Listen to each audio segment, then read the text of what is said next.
At the edge of the continent, where the sea rises and falls like the earth's breath, two worlds meet. One is loud, temporary, and human, marked by footprints, voices, and the brief rituals of a day at the beach. The other is ancient, patient, and wild, moving quietly through the same sand, attuned to hunger, tide, and instinct. Here, on this narrow border between comfort and survival, the great blue heron will reveal what we so often fail to see, that nature is not separate from us. It is beside us, watching, waiting, and enduring. This is coexistence. The bright sun reflects on the water. Footprints appear, marking human presence on the sand, a presence that often overshadows the natural world coexisting with us.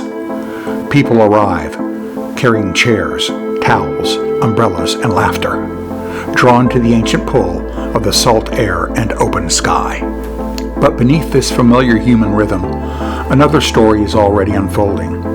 It is quieter, sharper, and far older.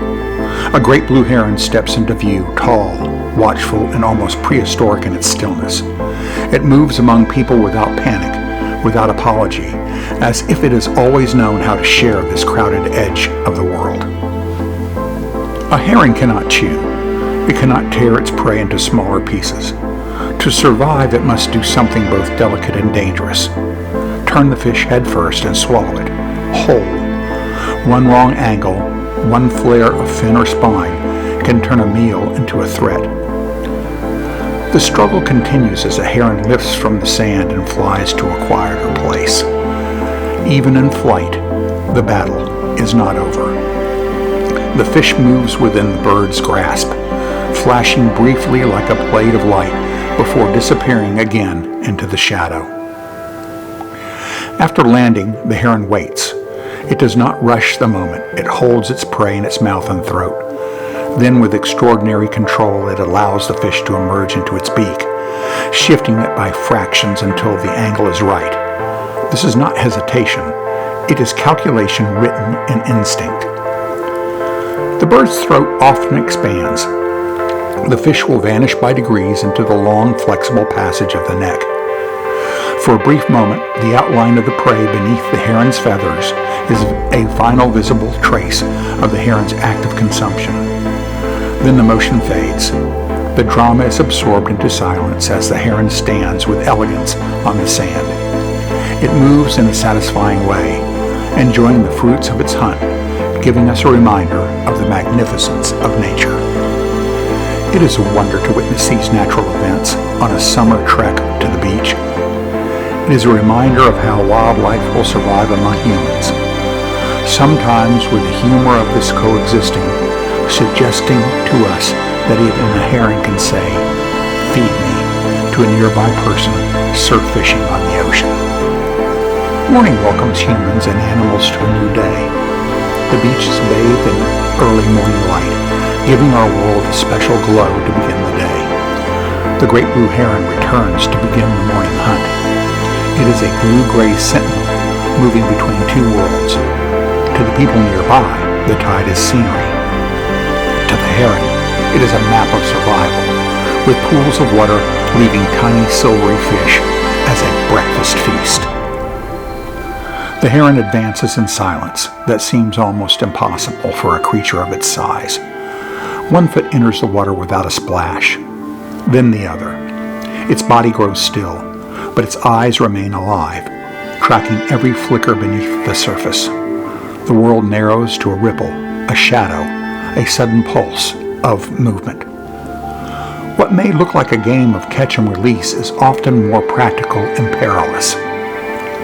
A fish may be too large, too slippery, or too awkwardly held. The heron must decide in an instant whether to tighten its grip, reposition its prey, or let it fall back into the water. Each decision carries a quiet arithmetic of hunger, risk, and survival. Amid this drama, the human day goes on. Towels unfurl. Children run through the sand. Conversations rise and dissolve into the wind. Yet, Just beyond the edge of ordinary attention, the heron continues its timeless work. It hunts beside us, not because the world is untouched, but because life has learned to adapt where worlds overlap. To pause and truly see the heron is to recognize a living sculpture, an elegant arrangement of patience, precision, and power. Its long legs, folded neck, blade-like bill, and unhurried gaze reveal a creature perfectly shaped by the demands of water, hunger, and light. The heron does not announce its presence. It does not ask to be seen. It simply endures, balanced between hunger and patience, motion and stillness, wildness and the human world pressing close. In its silence, it carries a story older than memory, the story of survival, written in water, elegance, and light. When the heron departs from its morning hunt, it leaves only ripples, fading footprints, and the question of what else has passed before us without our knowing. How many dramas unfold at the edge of our attention? How much beauty moves beside us as we hurry through the day?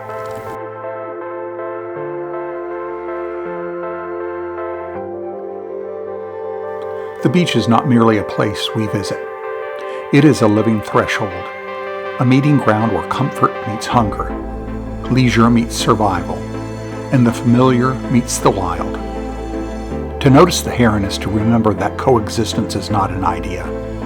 It is happening here, now, in the shimmer of a tide pool and in the quiet courage of life, continuing beside us. Perhaps the heron's lesson is not only about survival, but also about attention. It asks nothing of us except to look more carefully, to slow down long enough to recognize the wild grace still moving through the edges of our ordinary lives. The heron reminds us that our lives are shaped by many variables and can change at a moment's notice. Watching the heron feed on the seashore can change us, instilling in us a wonder of grace and beauty. It reminds us that we live in a world created by both human and natural partnerships. In a world that often teaches us to hurry past wonder, this quiet hunter reminds us that beauty does not always arrive loudly. Sometimes it stands in shallow water, waits without fear, and disappears before we fully grasp the gift of having seen it. It is a reminder of our peaceful coexistence with the natural world.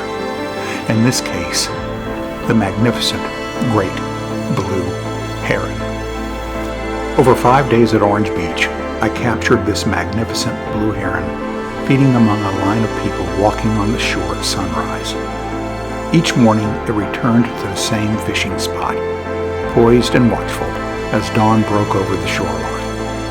The heron seamlessly blended with the surrounding people, creating a striking scene where nature and humanity coexist in perfect harmony. I'm Stuart James. Until next time.